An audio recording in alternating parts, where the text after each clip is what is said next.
जो हम पढ़ेंगे इसमें एलसी नेटवर्क, एलसी ऑक्सीलेटर के बारे में। इससे पहले हमने पढ़ा था आरसी ऑक्सीलेटर। आरसी ऑक्सीलेटर में कौन कौन सा टाइप था? एक था आरसी फेज शिफ्ट ऑक्सीलेटर और दूसरा वेन ब्रिज ऑक्सीलेटर। अब हम एलसी ऑक्सीलेटर के बारे में पढ़ेंगे, यानी कि यहाँ इंडक्टर और कैपेसिटर ही यूज होगा एज ए फीडबैक में। वहाँ पे क्या यूज कर रहे थे हम?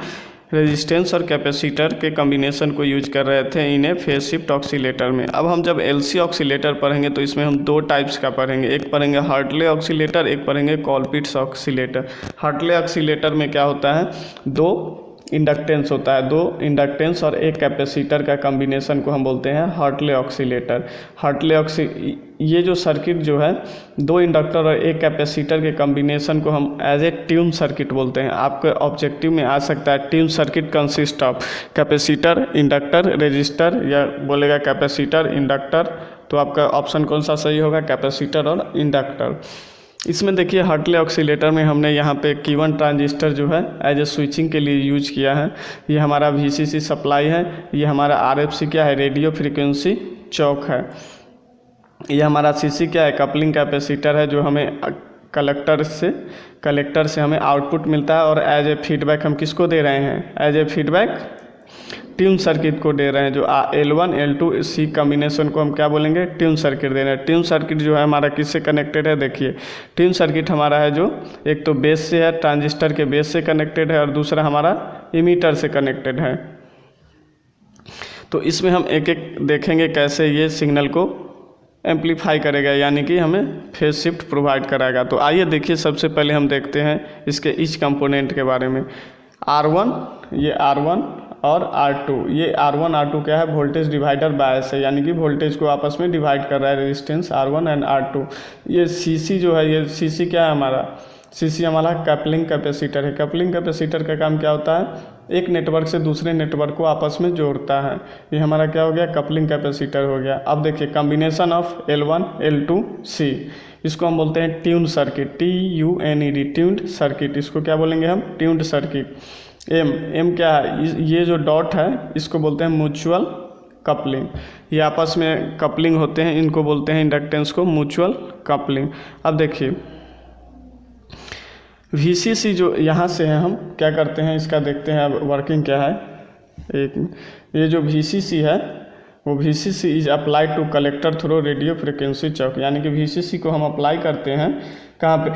With the help of radio frequency choke के द्वारा, which permits an easy flow of direct current. यहाँ से ये क्या करता है? ये डायरेक्ट करंट को यानी DC करंट को फ्लो कराता है। But it same time it offers very high impedance to high frequency current, और सेम टाइम ये क्या करता है? ये हाई फ्रिक्वेंसी करंट को जनरेट करता है। और उसके बाद देखिए the output of the transistor is coupled back to the transistor input through tank circuit. जो आउटपुट ऑफ कलेक्टर है वो किससे कनेक्टेड है? देखिए ये हमारा है फीडबैक नेटवर्क है। फीडबैक नेटवर्क इसको टैंक सर्किट भी बोलते हैं, ट्यून सर्किट या टैंक सर्किट से कनेक्टेड है। Transistor it self produces A phase shift of 180 degree, यानी कि ये जो ट्रांजिस्टर है वो क्या करता है? फेज शिफ्ट 180 का प्रोवाइड कराता है बाय इंडक्टिव फीडबैक के द्वारा। उसके बाद 180 डिग्री का ये फेज शिफ्ट प्रोवाइड करेगा, और एज ए फीडबैक दिए हुए हैं तो हमारा जो टैंक सर्किट है ये भी हमें 180 डिग्री का फेज शिफ्ट प्रोवाइड करवाता है। तो टोटल फेज शिफ्ट हमें कितना मिल जाएगा? 360 डिग्री मिल जाएगा। तो अगर हमें या तो 0 डिग्री होना चाहिए, नहीं तो 360 हो जाए, तो हमारा जो सिग्नल जो है हमें किस फॉर्म में मिलेगा? एज ए सस्टेंड के फॉर्म में मिलेगा, जो बार्कहसन क्राइटेरिया में देखे थे, जो कि हमें इसेंशियल क्राइटेरिया था। या तो उसका जो एंगल है फेज शिफ्ट है कितना होना चाहिए? 0 डिग्री या 360 डिग्री। तो वही है, एक बार फिर से हम देख लेते हैं। जैसे कि देखिए यहाँ से हमने VCC अप्लाई किया, RFC रेडियो फ्रिक्वेंसी चौक के थ्रू, यहाँ पे क्या हुआ? DC करंट आया। DC करंट क्या किया? आउटपुट कलेक्टर के आउटपुट पे, या कलेक्टर के आउटपुट पे यहाँ पे ट्रांजिस्टर क्या करता है? 180 डिग्री का फेज शिफ्ट प्रोवाइड कराता है। लेकिन जब हम सिग्नल अप्लाई करेंगे, इनिशियल जब वोल्टेज देंगे इसमें, तो ये कपलिंग कैपेसिटर है वो किससे जुड़ा हुआ है? Feedback network as a tune circuit से। तो ट्यून सर्किट क्या करेगा? L और C के कॉम्बिनेशन में जो है हमें 180 डिग्री का फेज शिफ्ट प्रोवाइड करवाता है। 180 डिग्री का ये फेज शिफ्ट प्रोवाइड कराएगा, तो उसके बाद जो हमें एज ए फीडबैक में इनपुट में बेस टर्मिनल पे जाएगा 180 डिग्री। तो 180 डिग्री के बाद ये क्या करेगा, ये हमारा ट्रांजिस्टर जो है वो फिर 180 डिग्री का सिग्नल को, ट्रांजिस्टर का क्या काम है, सिग्नल को एम्पलीफाई करेगा, यानी कि 180 डिग्री का फिर ये फेज शिफ्ट प्रोवाइड कराएगा। तो टोटल फिर फेज शिफ्ट हमें कितना मिल जाएगा, जो ये हमारे कलेक्टर पे है वो टोटल फेज शिफ्ट हमें 0 डिग्री या 360 डिग्री मिलेगा। इसी को हम क्या बोलते हैं, सस्टेन्ड ऑक्सीलेशन। यानी कि जो हमारा बार्कहसन साइंटिस्ट थे उन्होंने बोला था, या तो हमारा जो क्राइटेरिया जो सस्टेन ऑक्सीलेशन का क्राइटेरिया होना चाहिए या तो 0 डिग्री हो, नहीं तो 360 डिग्री हो। तो उसी के बारे में उन्होंने बताया था। तो यहाँ पे हमारा जो क्राइटेरिया है वो पूरा होता है और हमें signal as a phase shift के फॉर्म में सिग्नल को एम्पलीफाई करके हमें आउटपुट मिलता है। अब देखिए इसका एक और, अब एक बार वर्किंग आपको हम पढ़ के बता देते हैं वर्किंग क्या है। As supply is switched on capacitor C charge through VCC। जब सप्लाई स्विच ऑन होता है तो जो हम कपलिंग कैपेसिटर यूज किए हैं वो क्या होगा, चार्ज होगा थ्रू किसके, VCC के। This capacitor discharge through L1 and L2।